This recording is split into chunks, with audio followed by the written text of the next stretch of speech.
এই দুনিয়ার মোহে পড়ে কতক মুসলমান, এই দুনিয়ার মোহে পড়ে কতক মুসলমান। নামাজ কালাম সব ছাড়িয়া দেখে টিভির গান। ওরা কিসের মুসলমান, ওরা কিসের মুসলমান? বলেন সবাই, ওরা কিসের মুসলমান, ওরা কিসের মুসলমান? এই দুনিয়ার মুহে পড়ে কতক মুসলমান। নামাজ কালাম সব ছাড়িয়া, নামাজ কালাম সব ছাড়িয়া দেখে টিভির গান। ওরা কিসের মুসলমান, ওরা কিসের মুসলমান? ওরা কিসের মুসলমান, ওরা কিসের মুসলমান? নামাজেরই কইলে কথা দেখায় কত অজুহাত, নামাজেরই কইলে কথা দেখায় কত অজুহাত। মাজায় বেতা পাশায় বেতা আরো বেতা গিরিবাত। রুকু সাজা করলে নাকি, রুকু সাজা করলে নাকি মাজায় লাগে টান। ওরা কিসের মুসলমান, ওরা কিসের মুসলমান? ওরা কিসের মুসলমান, ওরা কিসের মুসলমান? কতক মুসলমানে আবার গলায় পরে স্বর্ণের চেন। কতক মুসলমানে আবার গলায় পরে স্বর্ণের চেন। শাড়ির বুতাম খুলে কয়টা বলে যে দেখেন দেখেন, বুকের বাড়া দেখাইতেছে, কথা বোঝেন নাই?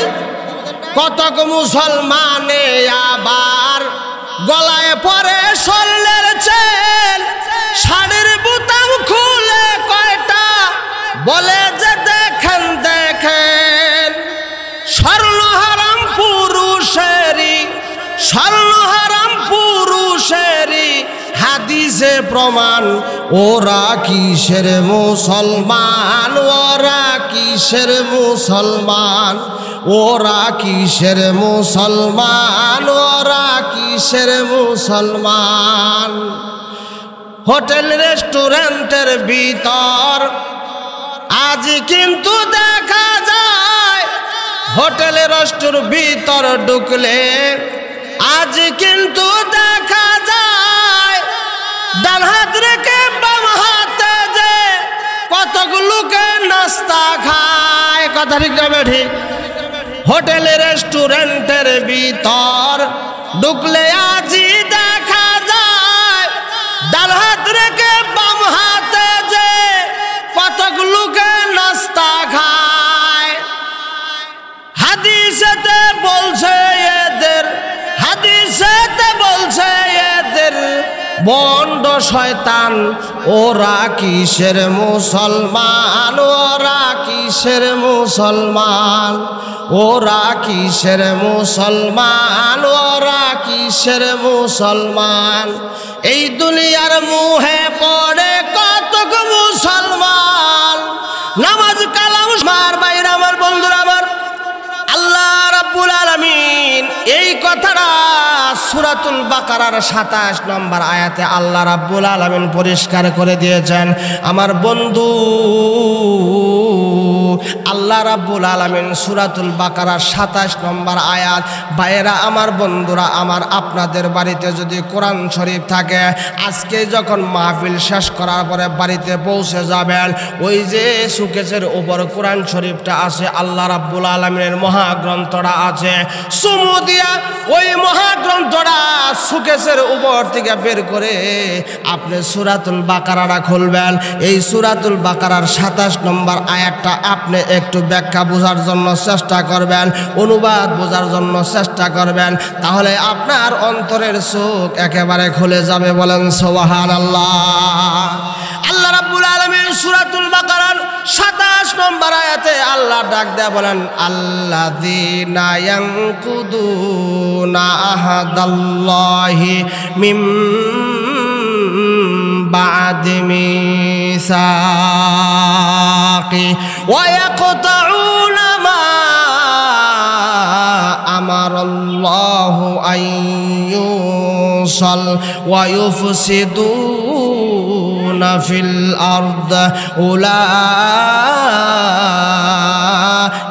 হুমুল খাসিরুন। বলেন আল্লাহু আকবার।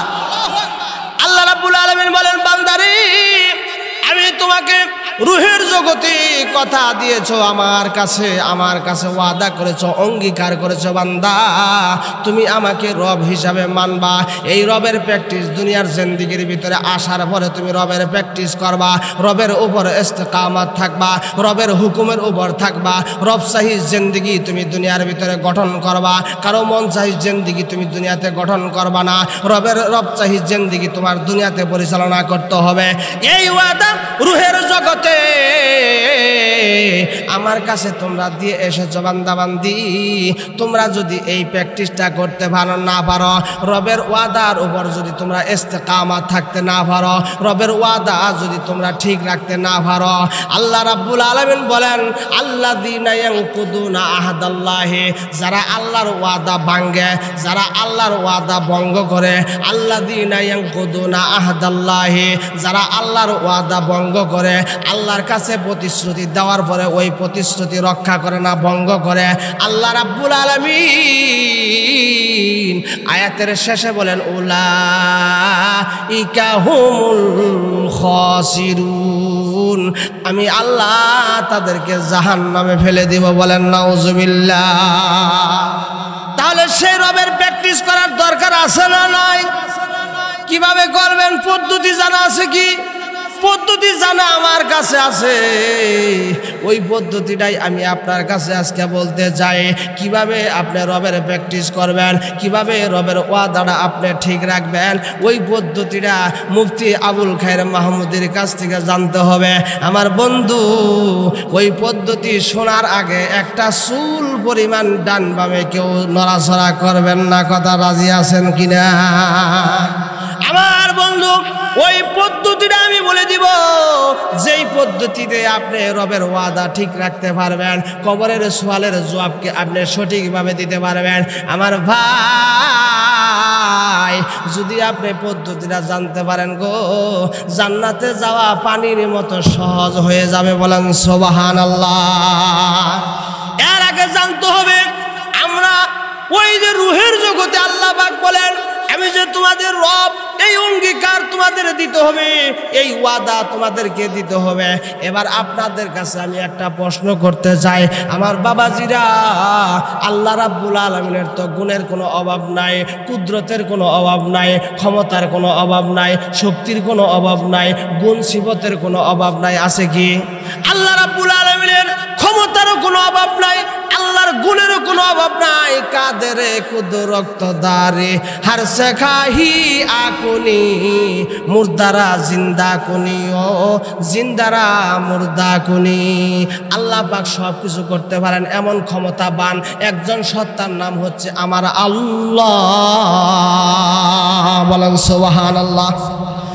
আল্লাহ রাব্বুল আলামিনের অনেকগুলো নাম আছে, যেমন আল্লাহ রাব্বুল আলামিনের নাম আছে আলিমুল গায়বি ওয়াশ শাহাদাতি হুয়ার রহমানুর রহিম, আল গফুরুস সবুরুস শাকুরুল মাজিদুল ওয়াহাবুল কহারুর রহিমু রহমানু। এইভাবে আল্লাহ রাব্বুল আলামিনের ৯৯টা নাম আছে, ৯৯টা নামেরও ফজিলত আছে। হাদিস শরীফের ভিতরে আসছে, মুখস্থ করার মাধ্যমে আল্লাহ রাব্বুল আলামিন ফজিলত দান করে। যেই ব্যক্তি ৯৯টা নাম মুখস্থ করতে পারবে গো, আল্লাহ রাব্বুল আলামিনের নবী বিশ্ব নবী বলেন, আদখালাহুল্লাহুল জান্নাহ। মহান আল্লাহ এই ৯৯ নামের উসিলায় আল্লাহ তার জান্নাত দান করে দিবে। আল্লাহ রাব্বুল আলামিনের অনেক নাম আছে, রহিম আছে, রহমান আছে, রশিদ আছে, মাজিদ আছে, আরো গফুর আছে, সাত্তার আছে, কহার আছে, জাব্বার আছে। আল্লাহ রাব্বুল আলামিনের নাম কিন্তু অনেকগুলাই আছে, কিন্তু আল্লাহ রাব্বুল আলামিন রুহের জগতে যখন আমাদের কাছ থেকে যখন প্রতিশ্রুতি নিলেন, ওয়াদা নিলেন, আল্লাহ কিন্তু রহমান নামের ওয়াদা নাই নিছে, আল্লাহ রহমান নামের ওয়াদা নাই, আল্লাহ রহিম নামের ওয়াদা নাই, আল্লাহ গফুর নামের ওয়াদা নাই, আল্লাহ সাত্তার নামের ওয়াদা নাই, আল্লাহ কহার নামের ওয়াদা নাই। আল্লাহ রাব্বুল আলামিন বলেন আমার 99টা নামের ভিতরে সবচেয়ে বেশি পছন্দনীয় একটা নাম হচ্ছে রব। বলেন সুবহানাল্লাহ। আমি আল্লাহ রাব্বুল আলামিন অন্য কোন নামের ওয়াদা নিলাম না, একটা নামের ওয়াদা নিলাম, সেই নামটি হচ্ছে রব। বলেন সুবহানাল্লাহ। আল্লাহ আমার রব, বলেন আল্লাহ আমার রব, ওই রবি আমার সব। বলেন আল্লাহ আমার রব, ওই রবি আমার সব। আল্লাহ আমার রব, ওই রবি আমার সব। বলেন আল্লাহু আকবার। আল্লাহ রাব্বুল আলামিন বলেন আমি কেন রবের কথা ওয়াদা নিলাম, রবের ওয়াদা কেন আমি আল্লাহ রাব্বুল আলামিন নিয়েছি, অন্য কোন নামের ওয়াদা কেন আমি নিলাম না? এর কারণ হচ্ছে আল্লাহ রাব্বুল আলামিন রব নামটাকে নিজেও সবচেয়ে বেশি পছন্দ করে। বলেন সুবহানাল্লাহ। এই জন্যই তো রব শব্দটা সবচেয়ে বেশি পছন্দনীয়। এই জন্য আল্লাহ একটা সূরা আল্লাহ রাব্বুল আলামিন আমাদের নামাজের ভিতরে দান করেছেন। এই সূরাটার নাম হলো সূরাতুল ফাতিহা। এই সূরাতুল ফাতিহার প্রথম নম্বর আয়াতের ভিতরে আল্লাহ রব শব্দটা প্রথমে যোগ করে দিয়েছে। বলেন সুবহানাল্লাহ। আমার বন্ধুগণ, এখন সর্বপ্রথম জানতে হবে এই রব অর্থ কি। রব শব্দের অর্থ হলো পালনেওয়ালা। কি? পালনেওয়ালা। এখন কেমন পালনেওয়ালা? দুনিয়াতেও কিন্তু মানুষ পালনেওয়ালা আছে। যেমন আপনিও একটা গরু ছাগল পালেন, একটা মহিষ পালেন, একটা বাচ্চারে লালন পালন করেন, আপনিও পালনেওয়ালা, কিন্তু আল্লাহও পালনেওয়ালা। এই দুই পালনেওয়ালার ভিতরে আকাশ জমিন ব্যবধান রয়েছে। বলেন সুবহানাল্লাহ। আল্লাহ রাব্বুল আলামিন বলেন আমি কেমন পালনেওয়ালা। পালনেওয়ালা রব শব্দের অর্থ হচ্ছে যিনি যাকে যেখানে যেইভাবে যেই পরিস্থিতিতে লালন পালন করার দরকার তিনি তাকে সেখানে সেইভাবে সেই পরিস্থিতিতে যদি লালন পালন করার ক্ষমতা যার থাকে তিনি হচ্ছেন রব। বলেন সুবহানাল্লাহ। আল্লাহ রাব্বুল আলামিন আপনি বলুন রব মানে পালনেওয়ালা। আমি আপনার পানির ভিতরে পালতে পারি না, পানির ভিতরে আপনি নিজেও থাকতে পারেন না। কথা ঠিক না ঠিক? আল্লাহ রাব্বুল আলামিন বলেন আমি এমন রব, আমি পানির ভিতরেও যদি কোনো কিছু লালন পালন করতে চাই আমি আল্লাহ পানির ভিতরেও লালন পালন করতে পারি। বলেন সুবহানাল্লাহ। হযরতে মূসা আলাইহিস সালাম তার মা যখন ফেরাউন যখন তার মায়ের উপরে দাওয়া করলো মূসা আলাইহিস সালামকে হত্যা করে দিবে, একটা নবজাতক শিশু হয়েছে। ফেরাউনের কাফেলা যখন ঘোষণা করলো এই এলাকার ভিতরে যদি নবজাতক ছেলে সন্তান থাকে তাকে হত্যা করে দাও, বাঁচায় রাখো না, মহিলাদেরকে বাঁচায় রাখো, কারণ মহিলাদেরকে আমার দরবারের খাদেম বানাবো, এই জন্য শিশুদেরকে হত্যা করে দাও। আল্লাহ রাব্বুল আলামিন মূসা আলাইহিস সালামের মাকে ওহী নাজিল করে বলেন মূসার মা ওই যে ফেরাউন বাহিনী আসতেছে তোমার ছেলেটাকে হত্যা করার জন্য, তোমার ছেলেটাকে এবার রক্ষা করতে হবে। আমি আল্লাহ রক্ষাকারী, আমি আল্লাহ রক্ষা করব, তোমার শুধু আমার ওয়ার্ডারটা মানতে হবে। মূসার মা ডাক দেয়া বলে প্রভু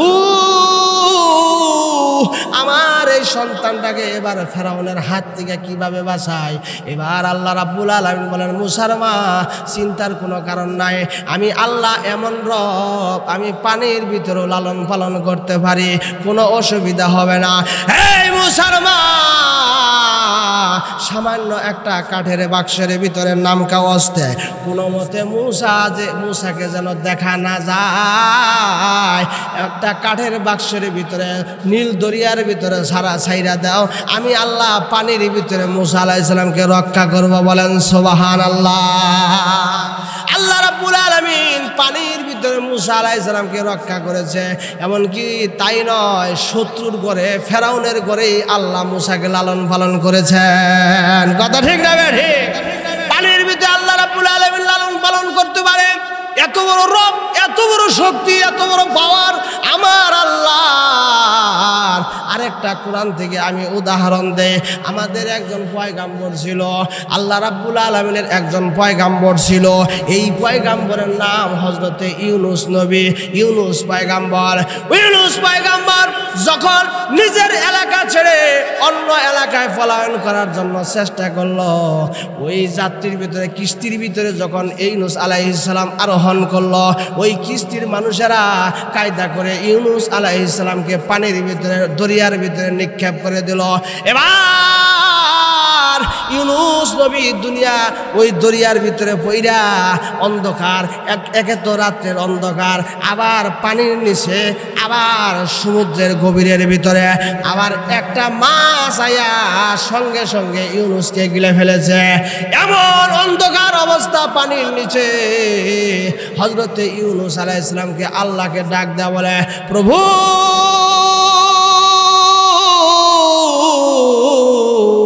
আমি জানি তুমি লালন পালন করনেওয়ালা, তুমি আমার রব, তুমি তো ইচ্ছা করলে পানির ভিতরে লালন পালন করতে পারো।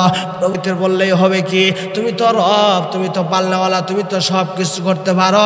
আল্লাহ আমার জীবনটা তোমার জন্য ন্যস্ত করলাম। আল্লাহ গো, আমাকে এই কঠিন বিপদ থেকে তুমি রব নামের উসিলায় আমাকে হেফাজত করো। বলেন সুবহানাল্লাহ। আল্লাহ রাব্বুল আলামিন ডাক দাও, ইউনুস রে, ও ইউনুস, তুমি তো আমাকে রব বলে ডাক দিয়েছো, আমাকে পালনেওয়ালা স্বীকার করেছ, আমাকে পালনেওয়ালা রব বলে স্বীকৃতি দিয়ে দিয়েছ।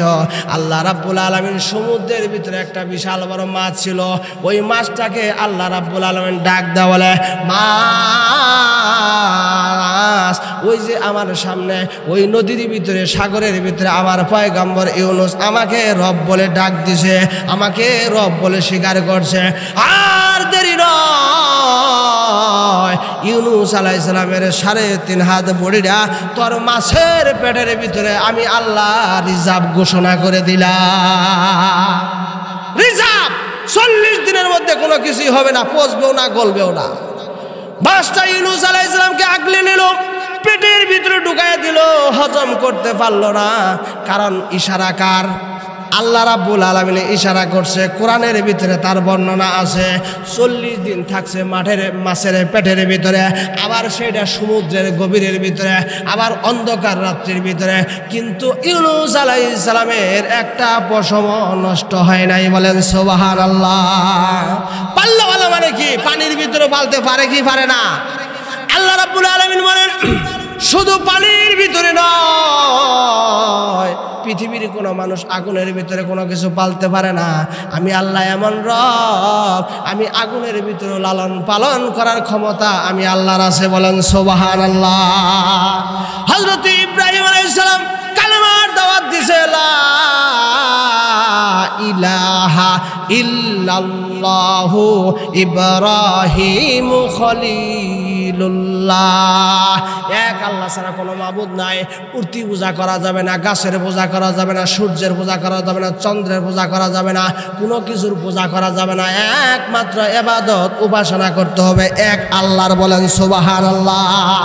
হযরত ইব্রাহিম আলাইহিস সালামের একটাই অপরাধ, এক আল্লাহ কেন ঘোষণা করলো? নমরুদকে রব্বুকাল আলা সবচেয়ে বড় খোদা মানলো না। নমরুদকে কেন সবচেয়ে বড় খোদা মানলো না?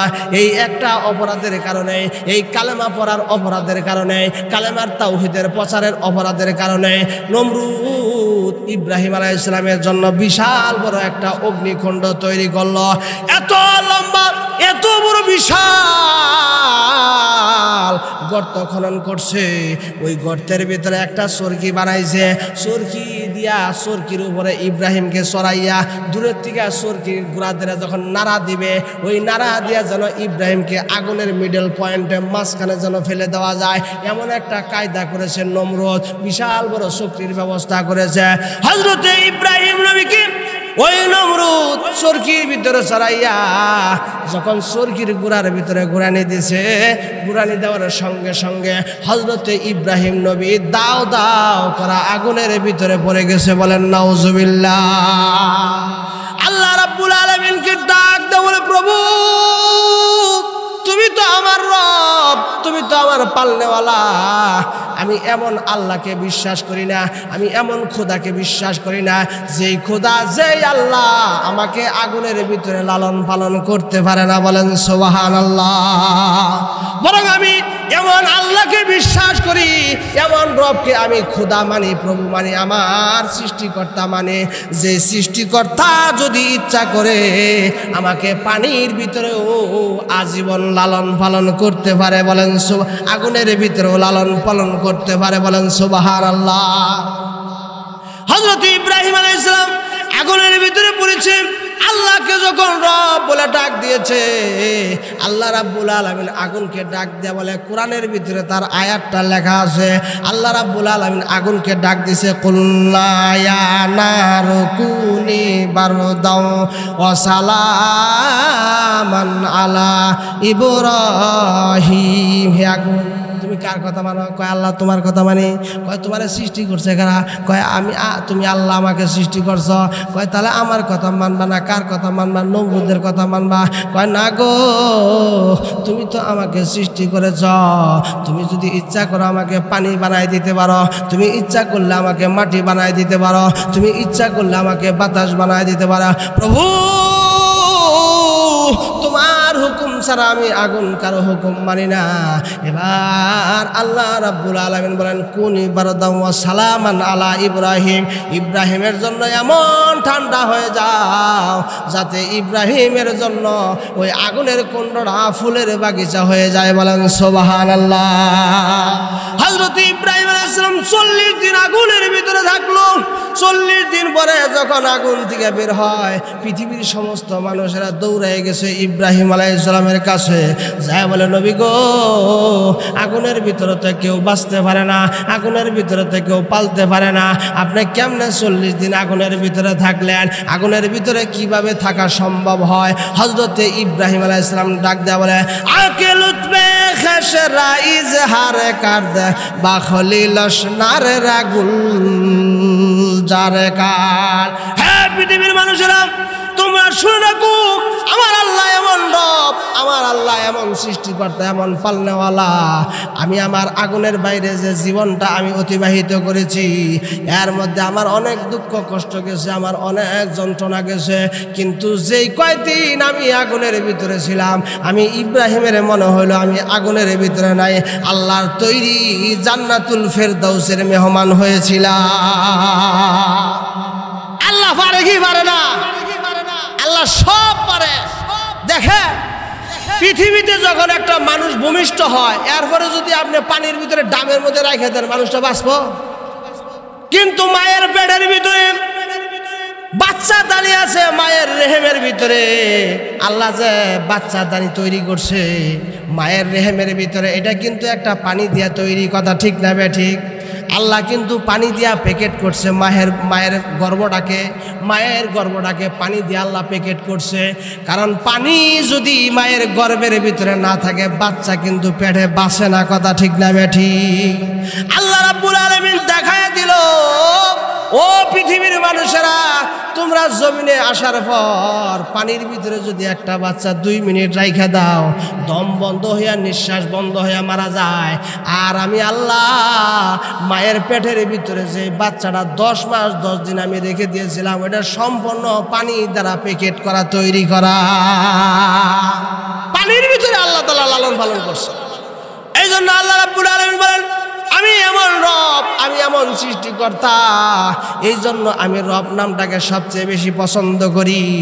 যারা আমার রবের প্র্যাকটিস করবে, আমি আল্লাহর নামে রবের প্র্যাকটিস করবে, আমি আল্লাহ তাদেরকে ক্ষতির থেকে হেফাজত করব, মানে জাহান্নাম থেকে হেফাজত করব। হেফাজত করে আমি তাকে জান্নাত দান করব। বলেন সুবহানাল্লাহ। আল্লাহ রাব্বুল আলামিন রূহগুলোকে ডাক দিয়ে ওয়াদা দিলেন, রূহের জগতে তোমরা কি আমার কথা মানবা? আমাকে রব মানবা? রবের প্র্যাকটিস, রবের সবক তোমরা দুনিয়াতে যাই আদায় করবা কিনা?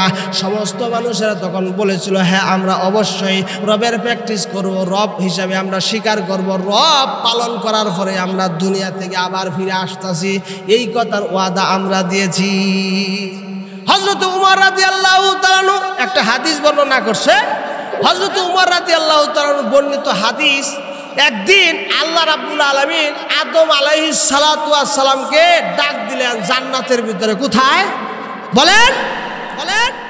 কথা বলতে হবে, একটু কথা বললে আমার ওয়াজটা আপনার সাথে লাগবো, সরাসরি মানে কমিউনিকেশন হবে। তো আল্লাহ রাব্বুল আলামিন জান্নাতের ভিতরে কারে ডাক দিল? আদম নবীকে, আমাদের বাবা আদি পিতা হযরতে আদম আলাইহিস সালামকে জান্নাতের ভিতরে ডাক দিয়া আল্লাহ রাব্বুল আলামিন একটা স্বর্ণের একটা চেয়ার দিলেন আদম আলাইহিস সালামকে, দিয়া বললেন যেহেতু আপনার সকল মানুষের বাবা আবুল বাশার, আপনার একটা সম্মান আছে, আপনাকে একটা স্বর্ণের চেয়ার দেওয়া হলো, এই চেয়ারে আপনি বসেন। হযরতে আদম আলাইহিস সালাম স্বর্ণের চেয়ারের ভিতরে বসে গেল। আল্লাহ রাব্বুল আলামিনের ডান কুদরতি হাতটা, আল্লাহ রাব্বুল আলামিনের ডান কুদরতি হাতটা আদম আলাইহিস সালামের পিঠের ভিতরে রাখলো। যেই মাত্র আল্লাহ রাব্বুল আলামিনের ডান কুদরতি হাতটা আদম নবীর পিঠের ভিতরে রাখছে, এমনি হুরহুর করে সাদা সাদা অসংখ্য পিঁপড়ার মতো প্রাণী ডান দিকে দৌড় মারছে। আল্লাহ রাব্বুল আলামিনকে ডাক দেওয়া হলো, প্রভু আমার পিঠ থেকে ডান দিকে যে সাদা সাদা পিঁপড়ার মতো যে অসংখ্য রূহগুলা গেল, এরা কারা? আল্লাহ রাব্বুল আলামিন বলেন এরা হলো ওই সমস্ত বান্দা বান্দি যারা রূহের জগতে আল্লাহকে রব বলে স্বীকার করার পরে দুনিয়াতে রবের উপর আমল করে, তারা হচ্ছে ওই সমস্ত রূহ, তারাই হবে জান্নাতি। বলেন সুবহানাল্লাহ। এবার আল্লাহ আদম আলাইহিস সালাম তার বাম হাতটা আদম আলাইহিস সালামের পিঠের ভিতরে রাখছে। পিঠের ভিতরে যখন রাখছে, এমনি হুরহুর করে অসংখ্য পিঁপড়ার মতো কিছু প্রাণী বাম দিকে দৌড় মারলো। ওই রূহগুলার চেহারা হলো কালা কালা, কালো কালো বর্ণের। হযরতে আদম আলাইহিস সালাম আল্লাহ রাব্বুল আলামিনকে জিজ্ঞাসা করলেন, প্রভু গো, এই যে বাম দিকে কালো কালো কিছু পিঁপড়ার মতো অসংখ্য প্রাণী বের হয়ে গেল, এরা কারা? আল্লাহ রাব্বুল আলামিন বললেন এরা হলো তোমার ওই সমস্ত সন্তানেরা, যেই সন্তানেরা রূহের জগতে আমাকে রব বলে স্বীকার করছিল, কিন্তু দুনিয়ার জিন্দেগিতে যাওয়ার পর রবের কোনো পরোয়াই করে নাই, রবের প্র্যাকটিসই করে নাই, রবের উপর আমল করে নাই, রবের উপর কোনো শিক্ষা নেয় নাই, দীক্ষা নেয় নাই। ওই সমস্ত বান্দা বান্দির চেহারাগুলা হলো এইগুলা, যাদের চেহারাগুলা কালো কালো দেখা যায়, এরা মৃত্যুর পরে জাহান্নামী হয়ে যাবে। বলেন নাউজুবিল্লাহ। আল্লাহ রাব্বুল আলামিন সমস্ত জায়গায় লালন পালন করতে পারে কি পারে না? আল্লাহ তাআলা এমন রব। হযরত ঈসা আলাইহিস সালাম একদিন রাস্তা দিয়ে যাইতেছে, দেখে পাহাড়ের ভিতরে বিশাল বড় একটা পাথর। হযরত ঈসা আলাইহিস সালাম মনে মনে ভাবলেন যে পাথরটা এত সুন্দর সাদা চমৎকার এক পাথর। হাঁটি হাঁটি পা পা করে ঈসা আলাইহিস সালাম পাথরের কাছে গেছে। আল্লাহ রাব্বুল আলামিন ঈসাকে ডাক দিল, ঈসা নবী, তুমি কি খুব অবাক হয়েছ এই পাথর দেখে? তুমি যে পাথরের ভিতরে কি আছে এটা যদি দেখো, তুমি তো আরো অবাক হয়ে যাবে। প্রভু, আমি এই পাথর দেখেই অবাক হয়েছি, আমি এই পাথরের সৌন্দর্য দেখে আমি অবাক হয়ে গেছি। প্রভু গো, তুমি কি আরো কোনো আশ্চর্য কোনো কিছু আমাকে দেখাতে চাও? আল্লাহ রাব্বুল আলামিন বলেন, ঈসা রে, তোমার হাতে যে একটা লাঠি আছে, এই লাঠি দিয়ে আস্তে করে তুমি বিসমিল্লাহ বলে এই পাথরের উপরে আঘাত করো। পাথরের উপরে একটা আঘাত করো। হযরতে ঈসা আলাইহিস সালাতু ওয়াস সালাম তার হাতের লাঠি দিয়া পাথরের উপরে আঘাত করছে। আঘাত করতে দেরি হয়েছে, পাথরটা দুই খণ্ড হইতে দেরি হয় নাই। হযরতে ঈসা আলাইহিস সালাম তাকায়া দেখে, বড় আশ্চর্য বিষয়, বড় আশ্চর্য বিষয়, জীবনে যা কোনো দিন দেখে নাই ঈসা আলাইহিস সালাতু ওয়াস সালাম। দেখে ওই পাথরের ভিতরে একজন যুবক সেজদায় পড়ে মহান আল্লাহকে ডাকাডাকি করতেছে। সেজদার দিকে মাথা উঠায় না। হযরতে ঈসা আলাইহিস সালাম পিছনে দাঁড়ানো, জিজ্ঞাসাও করতে পারতেছে না, সেজদা থেকে মাথাও উঠায় না। দীর্ঘক্ষণ সেজদায় আল্লাহ রাব্বুল আলামিনকে ডাকার পর এবার যুবকটা যখন ডান দিকে বাম দিকে সালাম ফিরাইছে, এবার ঈসা নবী ডাক দেয়া বলে, ও যুবক, তুমি এই পাথরের ভিতরে কেমনে থাকো? এখানে তো কোনো অক্সিজেন যায় না, কোনো দম যায় না, নিঃশ্বাস যায় না, কোনো বাতাস যায় না, এই পানির পাথরের ভিতরে কেমনে থাকা সম্ভব হয়? যুবক ডাক দেয়া বলে, ও আল্লাহর পয়গম্বর, আল্লাহ রাব্বুল আলামিন তো ফাআলুল লিমা ইউরিদ, তিনি যা ইচ্ছা তাই করতে পারে। আল্লাহর ক্ষমতা অনেক বেশি, কথা ঠিক না ব্যাঠে? আল্লাহ রাব্বুল আলামিন আমাকে এই পাথরের ভিতরে জান্নাত থেকে আমাকে নিঃশ্বাস দেয়, জান্নাত থেকে আমাকে খাবার দেয়, জান্নাত থেকে ফেরেশতার মাধ্যমে ফল ফলাদি দেয়। আর ওই ফল ফলাদি খাইয়া আমি এই পাথরের ভিতরে মহান আল্লাহর ইবাদত করি। হযরত ঈসা আলাইহিস সালাম ডাক দিয়ে, আচ্ছা বুঝলাম, তুমি পাথরের ভিতরে থাকো, নিঃশ্বাসটাও আল্লাহ জান্নাত থেকে জারি করে দেয়, খাবারটাও জান্নাত থেকে জারি করে দেয়, কিন্তু তোমার কাছে আমার একটা প্রশ্ন, এই পাথরের ভিতরে তুমি কতদিন যাবত অবস্থান করতেছ? এই জায়গায় তুমি কতদিন যাবত আসো? আল্লাহ রাব্বুল আলামিনের নবীর জবাবে ওই লোকটা, যুবকটা ডাক দেওয়া বলে, ও আল্লাহর পয়গাম্বর, একদিন না 2 দিন না, আমার আল্লাহ আমাকে এই পাথরের ভিতরে 450 বছর যাবত লালন পালন করতেছে। কয়শো বছর? 450 বছর, 450 বছর আল্লাহ পাক ওই পাথরের ভিতরে তারা লালন পালন করতেছে। বড়রা অনেক আছে। হযরতে সুলাইমান আলাইহিস সালাম নদীর পাড়ে গেছে, যাওয়ার পরে দেখা যায় একটা পিঁপড়া আসতেছে, পিঁপড়ার মুখে একটা দানা, গমের দানা। তো অবাক হয়ে গেলেন যে এই পিঁপড়া যাব ডাঙ্গার দিকে, পানির দিকে আসে কেন? কারণটা কি? কারণ পিঁপড়া পানি দিকে ভয় পায়, কথা ঠিক না ঠিক? পিঁপড়া যাব ডাঙ্গায়, জঙ্গলের দিকে, আর পিঁপড়া আসতেছে নদীর দিকে, সাগরের দিকে, কারণটা কি? হযরত সুলাইমান আলাইহিস সালাম দাঁড়ায় গেছে এই দৃশ্য দেখার জন্য, দেখি পিঁপড়াটা কি করে। তো পিঁপড়ার আয়সা নদীর কিনারে এসে দাঁড়ায় গেছে। আমার বন্ধু নদীর কিনারে আসার পরে সঙ্গে সঙ্গে দেখে একটা ব্যাঙ লাফ দিয়ে আইসা পিঁপড়ার সামনে বসছে। বলেন সুবহানাল্লাহ। ব্যাঙটা অটোমেটিক হা করলো, আর ওই পিঁপড়া মুখের ভিতরে দানা নিয়ে, গমের দানা নিয়ে লাফ দিয়া ব্যাঙের মুখে যায় বললো। বলেন সুবহানাল্লাহ। এবার ব্যাঙ মুখটা বন্ধ করি, আর দেরি নয়, সাগরের ভিতরে ডুব দিছে। বলেন সুবহানাল্লাহ। সাগরের ভিতরে ডুব দিল। হযরত সুলাইমান আলাইহিস সালাম বলেন, প্রভু গো, আমি এই দৃশ্য শেষ পর্যন্ত এর খবরটা না জেনে আমি এখান থেকে এক চুল পরিমাণ নড়ব না। আমি দেখতে চাই এই পিঁপড়াটা কখন আবার রিটার্ন করে, কখন আবার ব্যাক করে, আমি দেখতে চাই। কারণ পিঁপড়া তো পানির ভিতরে থাকতে পারে না। সুলাইমান আলাইহিস সালাম একটা চুল পরিমাণ নড়ে না। আল্লাহ রাব্বুল আলামিনের কাছে ডাক দেয়, বলে, প্রভু গো, আমি এক চুল পরিমাণ নড়ব না, আমি দেখতে চাই এই পিঁপড়াটা কোথায় গেল। হযরত সুলাইমান আলাইহিস সালাম দাঁড়ায় রইল, আশেপাশে আমলা যারা, খাদেম যারা আছে তারাও দাঁড়ানো আছে, হযরত সুলাইমান আলাইহিস সালাতু ওয়াস সালামও দাঁড়ানো আছে। অনেকক্ষণ পর আল্লাহ রাব্বুল আলামিনের কুদরতে ওই ব্যাঙটা আবার কিনারায় এসে জমছে। কিনারায় জমার পরে একটু ডাঙ্গায় উঠলো। ডাঙ্গায় উঠার পরে ব্যাঙটা একটু হা করলো।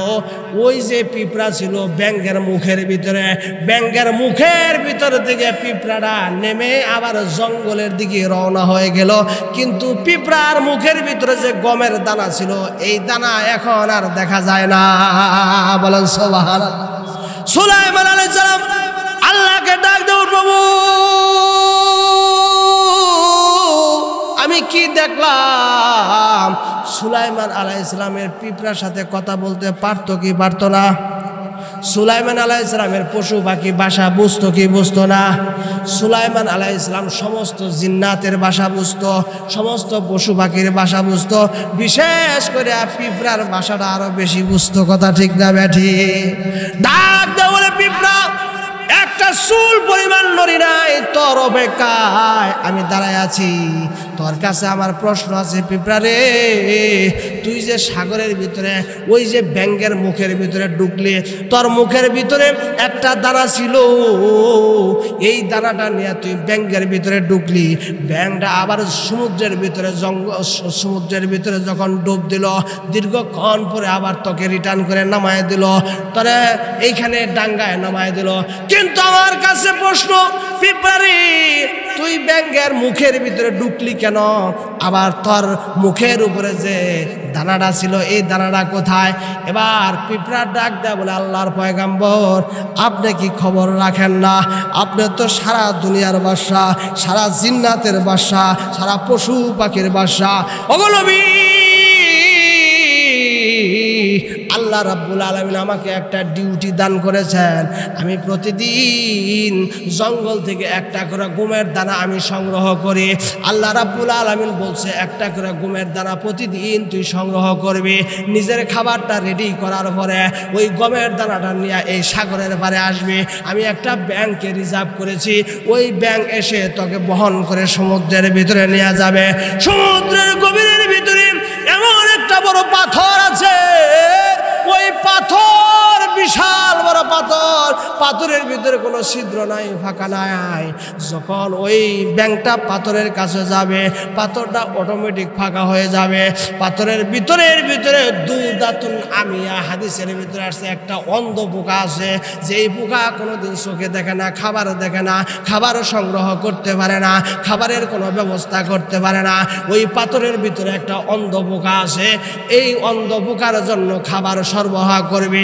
যেই দিন থেকে আল্লাহ রাব্বুল আলামিন আমাকে এই কথা বলেছেন, এই অর্ডার দিয়েছেন, এই ডিউটি দিয়েছেন, ওই দিন থেকে প্রতিদিন একটা করে গমের দানা আমি নিয়ে আসি, আর ব্যাংকের মাধ্যমে সোয়ার হইয়া ওই অন্ধ পোকার মুখে তুলে দিয়ে আসি। বলেন সুবহানাল্লাহ।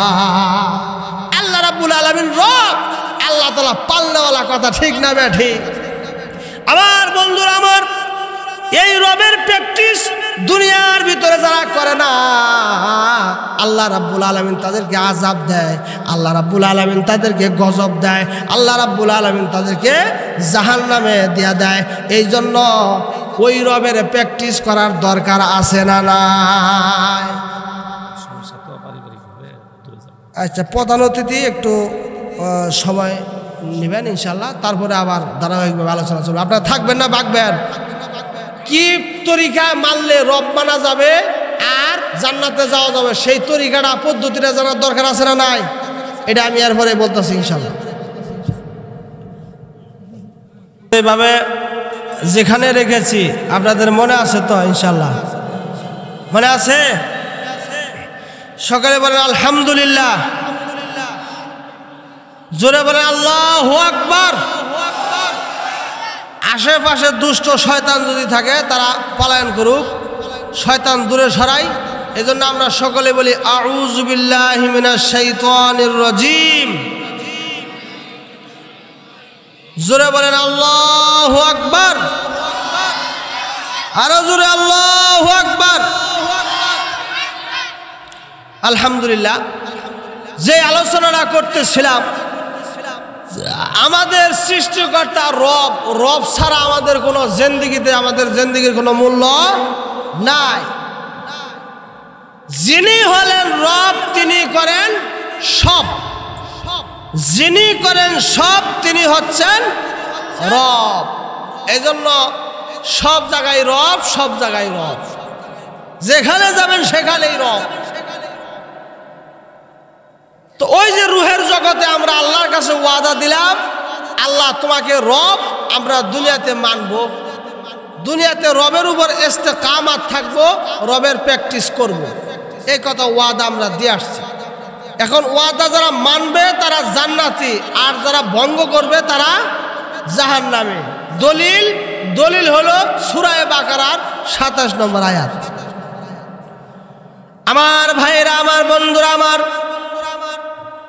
আল্লাহ রাব্বুল আলামিন এই জন্য বলেছেন, যে ব্যক্তি রবের উপর প্র্যাকটিস করবে, রবের উপর আমল করবে, আল্লাহ রাব্বুল আলামিন তাদেরকে জান্নাত দান করবেন। আর যারা রবের ওয়াদা ভঙ্গ করবে, আল্লাহ রাব্বুল আলামিন তাদেরকে জাহান্নামে দিবেন। আল্লাহ রাব্বুল আলামিন বলেছেন, উলাইকা হুমুল খাসিরুন, তারা খাসিরুন, যারা রব মানে না তারা জাহান্নামী, তারা খাসিরুন, বিপদগ্রস্ত। আমার বন্ধুরা আমার, এই রবের হুকুম কিভাবে মানব, রবের প্র্যাকটিস কিভাবে করব, দুনিয়াতে কিভাবে রবকে খুশি করব, আল্লাহ রাব্বুল আলামিন অনেকগুলো পদ্ধতি বলে দিয়েছেন। অনেকগুলো পদ্ধতি আছে এই রবকে মানার, রবের উপর আমল করার অনেক পদ্ধতি আছে, রবকে খুশি করার জন্য অনেক পদ্ধতি আছে, কিন্তু সবচেয়ে বড় পদ্ধতি হলো নামাজ। সবচেয়ে বড় পদ্ধতি কি? নামাজ। নামাজের চেয়ে রবকে খুশি করার বড় অন্য কোনো পদ্ধতি নাই। এখন আপনি সিনেমা দেখবেন, গান শুনবেন, নাচ দেখবেন আর রবকে খুশি করবেন, এটা হতে পারে না। রবের হুকুম না মেনে রবকে কি করা যায় না? খুশি করা যায় না। তো নামাজের মাধ্যমে আল্লাহ রাব্বুল আলামিনের হুকুম মানতে হয়, আল্লাহ রাব্বুল আলামিনকে স্বীকার করতে হয় নামাজের মাধ্যমে।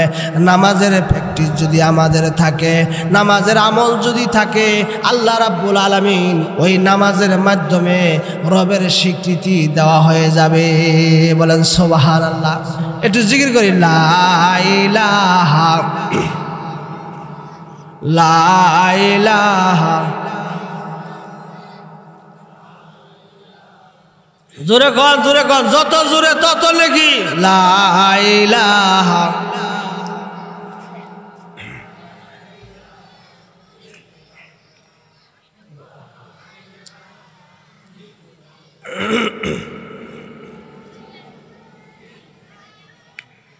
লা ইলাহা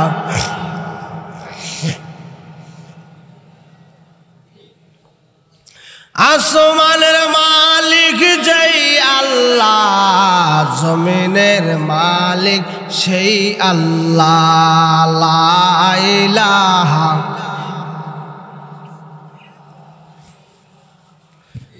লা ইলাহা ইল্লাল্লাহ, লা ইলাহা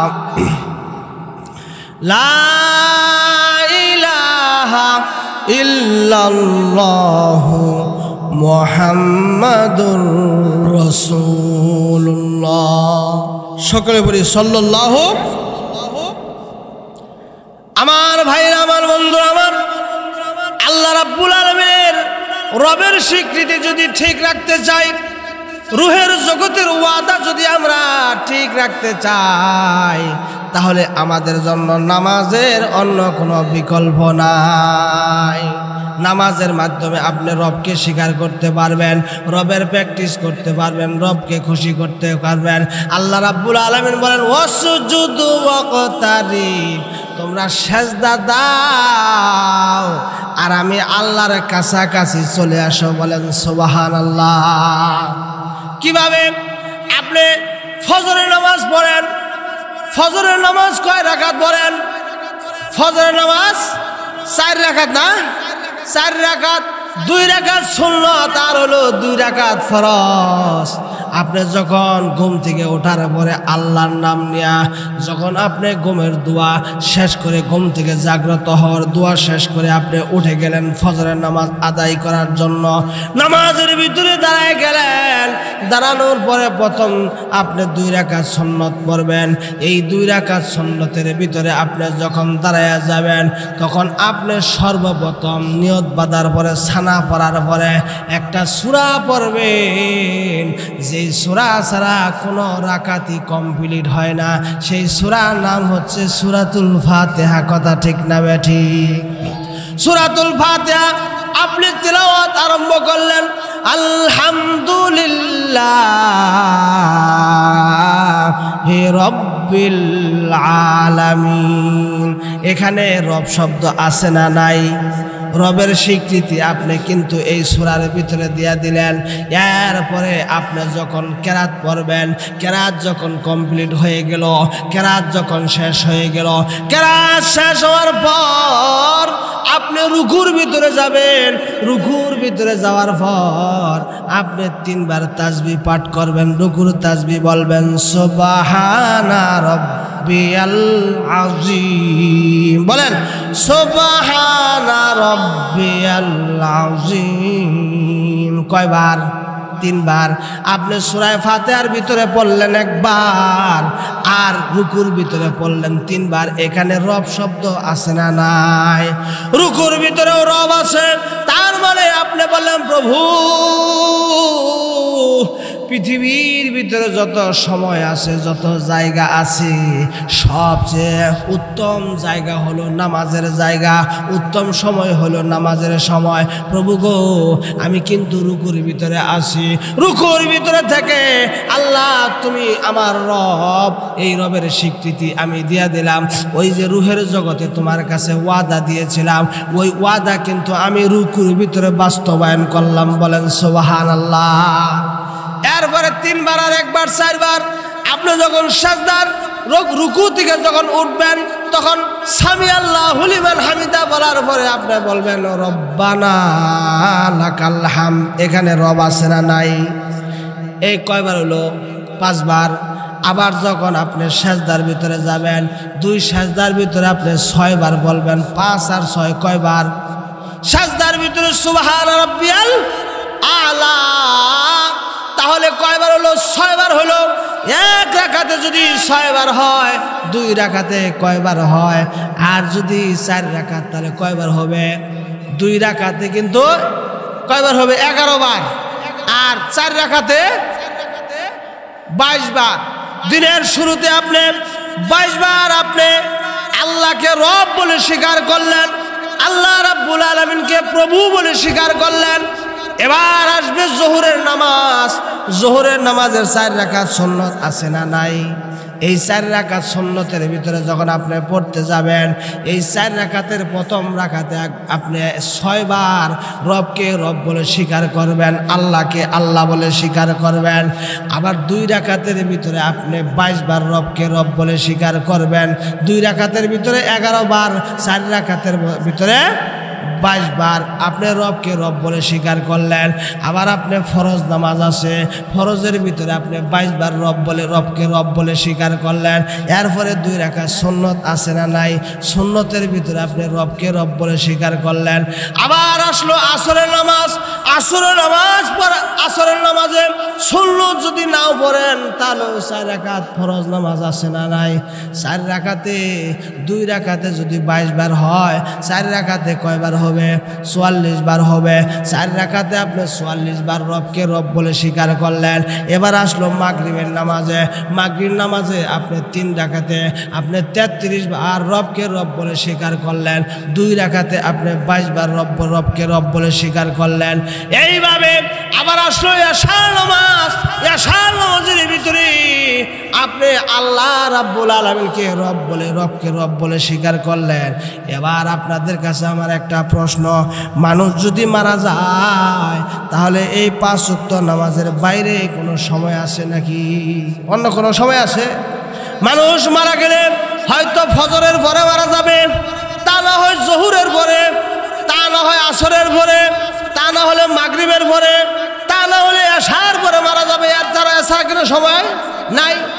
ফজরের নামাজ পড়ে ফজরের ভিতরে রবকে রব বলে স্বীকার করে আপনি যদি মারা যান, আল্লাহ রাব্বুল আলামিন বলবে বান্দা, বান্দা আমাকে ফজরের নামাজে আমাকে রব বলে রব স্বীকার করেছে জোহরে, তাহলে আমি আল্লাহ তাকে জান্নাতি ঘোষণা করলাম। এই বান্দা জোহরের নামাজের পরে যদি মারা যায়, আল্লাহ রাব্বুল আলামিন বলবেন জোহরের নামাজে আমাকে রব বলে স্বীকার করলো, আমি আল্লাহ তাকে জান্নাতি ঘোষণা করলাম। আসরের নামাজের পরে যদি মারা যায়, আল্লাহ রাব্বুল আলামিন বলবেন আসরের নামাজে আমাকে রবের স্বীকৃতি দিয়েছে, আমি আল্লাহ তাকে জান্নাতি ঘোষণা করলাম। মাগরিবের পরে যদি মারা যায়, আমার আল্লাহ ডাক দেয়া বলে মাগরিবের নামাজে আমাকে রব বলে স্বীকৃতি দিয়েছে, আমি আল্লাহ তাকে জান্নাতি ঘোষণা করলাম। এশার নামাজের পরে যদি মারা যায়, আমি আল্লাহকে রব বলে রব স্বীকার করেছে, রবকে রব বলে স্বীকার করেছে, আমি আল্লাহ তাকে জান্নাতি ঘোষণা করে দিলাম। বলেন সুবহানাল্লাহ। এই সময় ছাড়া অন্য সময়ে মানুষ মরতে পারে না।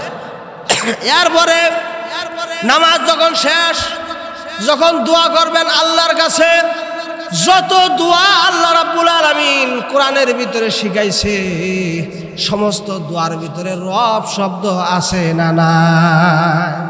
আপনি যদি গুনার জন্য আল্লাহর কাছে ক্ষমা চান, তাহলে আপনি দোয়া করতে হবে রব্বানা যালামনা আনফুসানা ওয়া ইল্লাম তাগফির লানা। এইভাবে দোয়া করতে হবে। আপনি যদি আল্লাহ রাব্বুল আলামিনকে বলতেছেন আমার গুনার বোঝা বেশি হয়ে গেছে, আপনি আমাকে ক্ষমা করে দেন, তখন বলবেন রব্বানা লা তুআখিযনা ইন নাসিনা আও আখতানা। আপনি যদি সন্তান চাইতে চান আল্লাহর কাছে দোয়া করতে হবে রব দিয়া, বলতে হবে রব্বি হাবলি মিনাস সলিহিন, রব্বি হাবলি মিন লাদুনকা যুররিয়াতান তাইয়্যিবাতান ইন্নাকা সামিউদ দুআ। এরপরে আপনি যদি পিতা মাতার জন্য দোয়া করতে চান, ওই দোয়ার ভিতরে রব আছে না নাই, আপনি বলতে হবে রব্বির হামহুমা কামা রব্বায়ানি সগীরা। এইভাবে যত দোয়া আছে, জাহান্নামের আগুন থেকে যদি বাঁচতে চান, আপনি যদি বলেন আল্লাহ গো আমাকে জাহান্নামের আগুন থেকে হেফাজত করুন, তাহলে আপনাকে দোয়া করতে হবে রব্বানা শরীফ আন্না আযাবা জাহান্নাম ইন্না আযাবাহা কানা গরামা। এইভাবে দোয়া আছে না নাই? প্রত্যেকটা গুরুত্বপূর্ণ দোয়ার ভিতরে, আয়াতের ভিতরে আল্লাহ রাব্বুল আলামিন রব শব্দটা ঢুকাই দিয়েছে। তার মানে হলো যে ব্যক্তি রবের প্র্যাকটিস করতে পারবে, আমি আল্লাহ তাকে জান্নাতি বানিয়ে দিব। বলেন সুবহানাল্লাহ। আল্লাহ রাব্বুল আলামিন বলেন 5 ওয়াক্ত নামাজের ভিতরে প্রায় 350 বার রবের প্র্যাকটিস করা হয়, রবকে রব বলে স্বীকার করা হয়। এই 5 ওয়াক্ত নামাজ যদি সারা জিন্দেগির ভিতরে কেউ আমল করে যদি মরতে পারে, মরার সময় আল্লাহ রাব্বুল আলামিন বলেন সাকরাতুল মৌতের কোনো যন্ত্রণা হবে না, জান্নাতের সুসংবাদ দিয়া ফেরেশতা তাহার রূহ কবজ করবে। রব্বানা ইন্নাল্লাযীনা ক্বালু, নিশ্চয় যারা বলে রব্বুনা আল্লাহ, আমাদের রব হলো আল্লাহ, সুম্মাস্তাকামু, এরপরে রবের উপর ইস্তিকামাত থাকে, তাতানাজ্জালু আলাইহিমুল মালাইকা, আল্লাহ পাক বলেন ফেরেশতা, রহমতের ফেরেশতা তার উপর নাজিল হয়ে যায়, এসে বলে আল্লাহ তাখাফু, হে বান্দা দুনিয়াতে রবের প্র্যাকটিস করেছিস, দুনিয়াতে নামাজ পড়েছিস, নামাজের মাধ্যমে রবের প্র্যাকটিস করেছিস, এখন তোমার ভয় নাই, আল্লাহ তাখাফু ওয়ালা তাহজানু, তোমার কোনো চিন্তা নাই, ওয়া আবশিরু বিল জান্নাতিল্লাতী কুনতুম তুআদুন, ওই জান্নাতের সুসংবাদ গ্রহণ করো যেই জান্নাতের ওয়াদা আমি আল্লাহ তোমাকে দিয়েছিলাম। কবরের ভিতরে যখন যাবেন, কবরের ভিতরে মার রব্বুকা, ওই যে রবের সবক আবার জিজ্ঞাসা করা হবে, তুমি যে রুহের জগতে স্বীকৃতি দিয়েছিলা ওইটা তোমার প্র্যাকটিস দুনিয়াতে নামাজের মাধ্যমে ঠিক আছে কিনা, এবার তোমাকে কোশ্চেন করা হবে, মার রব্বুকা বলা হবে। যে ব্যক্তি 5 ওয়াক্ত নামাজের ভিতরে রবের প্র্যাকটিস করতে পারবে, আমার আল্লাহ তার জবান দিয়া অটোমেটিক সওয়ালের জবাব জারি করে দিবে। যখনই জারি হয়ে যাবে, রবের প্র্যাকটিসে যখন পাশ করবে, আল্লাহ রাব্বুল আলামিন ফেরেশতাদেরকে বলবে আলবিসুহু মিনাল জান্নাহ ওয়াফতাহু লাহু বাবান ইলাল জান্নাহ নাম কানাউমাতিল আরুস, তুমি নতুন জামাইয়ের মতো কবরের ভিতরে ঘুমাও, আর জান্নাতি পোশাকটা তার পরনে পরায় দাও, জান্নাতি লিবাসটা কবরের ভিতরে বিছায় দাও, জান্নাতি বিছানাটা কবরের ভিতরে বসায় দাও, ওয়াফতাহু লাহু বাবান ইলাল জান্নাহ, আর জান্নাত থেকে সরাসরি দরজা উন্মুক্ত করিয়া দাও। বলেন সুবহানাল্লাহ। মনে করেন যে আল্লাহ রাব্বুল আলামিন আমাদেরকে রবের হুকুম পালন করার জন্য, প্র্যাকটিস করার জন্যই আমাদেরকে দুনিয়াতে পাঠাইছে। একজন ছাত্র মনে করেন বৃহস্পতিবারে স্কুলে গেছে, যাওয়ার পরে তার যে টিচার আছে, শিক্ষক, তারা তাকে সবক দিছে, একটা পৃষ্ঠা বলছে যে এই পৃষ্ঠাটা শিখাবা শনিবার দিন, যদি পৃষ্ঠার সবকটা তুমি শনিবার দিন দিতে পারো তোমার জন্য চকলেট বিস্কুট পুরস্কার আছে, আর যদি এটার সবক দিতে না পারো তাহলে তোমার পিঠের উপরে বেতের আঘাত পড়বে, একটা বাড়িও জমিনে পড়বো না, এই কথা বলে দিছে। এখন ছাত্র বৃহস্পতিবার দিন সবক দিছে, মাঝখানে একদিন আছে শুক্রবার বন্ধ, তাহলে এই সবকটা তো শুক্রবারই শিখতে হবে, কথা ঠিক কিনা? এই ছাত্র আইসা খেলায় সময় নষ্ট করে এদিক সেদিক ঘোরাফেরা করে শুক্রবারটা পুরা সময় নষ্ট করে দিছে, এই শিক্ষকের দেওয়া সবক আর শিখে নাই। এখন শনিবার দিন মাস্টারের সামনে গেছে, টিচারেরা সবক জিজ্ঞাসা করছে, এখন বলেন তো সে কি টিচারের সবকের জবাব দিতে পারবে? তাহলে কি বাড়ি একটা জমিনে পড়বে না, সব টিপিটের উপর? আর যদি দিতে পারে তাহলে চকলেট বিস্কুট পুরস্কার পাবে কি পাবে না? আল্লাহ রাব্বুল আলামিন বলেন ও পৃথিবীর বান্দা বান্দি, ওই রুহের জগতে ওয়াদা দিয়েছিলাম, ওয়াদা তোমরা আমার কাছে দিয়েছিলাম। মনে করো ওইটা হলো একটা বৃহস্পতিবার, মাঝখানের দুনিয়ার জিন্দিগিটা হলো একটা শুক্রবার, সামান্য সময়। এই দুনিয়ার জিন্দিগি শুক্রবারে তোমার প্র্যাকটিস করে আর রবের সবকটা শিখতে হবে। শনিবারে তোমার হাসর, শনিবারে তোমার কবর, শনিবারে তোমার আখেরাত। ওই আখেরাতে তোমাকে ওই সবকটা জিজ্ঞাসা করা হবে। যদি রবের প্র্যাকটিসে রবের সবক যদি দিতে পারো, ওই ছাত্রকে সবক দিতে পারলে যেরকম চকলেট বিস্কুট পুরস্কার দেওয়া হয়, আমি আল্লাহ তোমাদেরকে চকলেট বিস্কুট পুরস্কার দেব না, বরং পৃথিবীর সবচেয়ে আমার সৃষ্টির সবচেয়ে বড় দামি জিনিস জান্নাত তোমাদেরকে পুরস্কার দিয়ে দিব। আর যদি ওই ছাত্র গাফেল ছাত্রের মতো সারাদিন শুক্রবারের টাইম মানে দুনিয়ার জিন্দেগিটা যদি হেলায় খেলায় নষ্ট করে দাও, রবের প্র্যাকটিস যদি করতে না পারো, শনিবার যদি তোমার কবর হয়, শনিবার যদি তোমার হাসরও হয়, ওই দিন আমি আল্লাহ তোমাকে জিজ্ঞাসা করব, রবের প্র্যাকটিস কথা জিজ্ঞাসা করব, রবের কথা জিজ্ঞাসা করব। যদি বলতে না পারো, তাহলে জাহান্নামের হাতুড়ির বাড়ি একটাও জমিনে পড়বে না, সবটি তোমার পিঠের উপরে দেওয়া যাবে। কথা ঠিক না বেঠি? এই জন্য সম্মানিত হাজরিন, আমরা সেই রবের ইয়াদ করার জন্য আমরা রাজি আছি কিনা ইনশাআল্লাহ নামাজের মাধ্যমে। তো এইটা হলো একটা দিনের মার্কাজ। আর এই রবের কথাই শিক্ষা দেওয়া হয়। আমি যেগুলো বয়ান করলাম এগুলো এই মাদ্রাসায় শিক্ষা দেওয়া হয়। কথা ঠিক না বেঠি?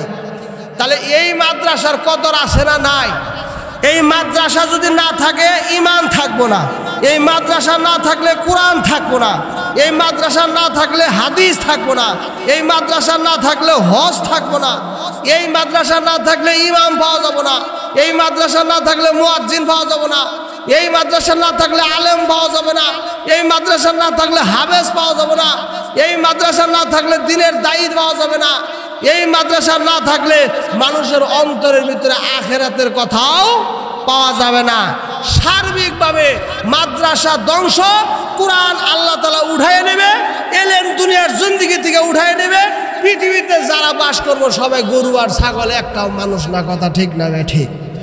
এই জন্য একজন মানুষকে প্রকৃত মানুষ বানাইতে হলে গরু ছাগলের তবিয়ত থেকে সরাইয়া মানুষের তবিয়ত তার মধ্যে ঢুকাইতে হলে আর রহমান খলাকাল ইনসান আল্লামাহুল কোরআন, তাকে কোরআন শিখাইতে হবে। কোরআন ছাড়া কোনো বিকল্প নাই। এই জন্য এই মাদ্রাসা আপনারা মহব্বত করেন কি করেন না? আমার পরে অনেক সুমধুর কণ্ঠশীল বক্তা উনি আসতেছে, প্রধান আলোচক, প্রধান আকর্ষণ। উনি আপনাদেরকে এই মাদ্রাসা সম্পর্কে আরও গুরুত্বপূর্ণ আলোচনা করবে, আরও বয়ান পেশ করবে। এই জন্য আমার যুবক ভাইরা, আমরা সবাই এই মাদ্রাসাকে ভালোবাসা মানে কোরআনকে ভালোবাসা। এটা কি মিথ্যা কথা? মাদ্রাসার মধ্যেই তো কোরআন শেখা হয়, নাকি গান বাজনা শেখানো হয়? মাদ্রাসার মধ্যে কোনো গান বাজনা শেখানো হয় না। কিভাবে কাফের হওয়া যায়, কিভাবে মুশরিক হওয়া যায়, এইটা এখানে শেখানো হয় না। বরং এখানে শেখানো হয় একজন প্রকৃত আল্লাহওয়ালা, আল্লাহকে পরিচয় দানকারী মানুষ কিভাবে হওয়া যায়, এটা পৃথিবীর সমস্ত মাদ্রাসাগুলোতে শেখানো হয়। কথা ঠিক না বেঠি? এই জন্য এই মাদ্রাসাকে মনে প্রাণে জান এবং মাল দিয়ে আমরা মহব্বত করবো তো ইনশাল্লাহ। যুবক ভাইরা সবাই হাত তুলে বলেন ইনশাল্লাহ আমরা রাজি আছি ইনশাল্লাহ। আল্লাহ তাআলা এই কোরআনের জন্যই এই মাদ্রাসাগুলো তৈরি করেছেন। আল্লাহর রসুল সুফা মাদ্রাসা তৈরি করেছিলেন কোরআনের জন্যই। এখানে সমস্ত মানুষের জন্য এই মাদ্রাসা থেকে হেদায়েতগুলো ছড়ায় যাবে। বলেন সুবহানাল্লাহ।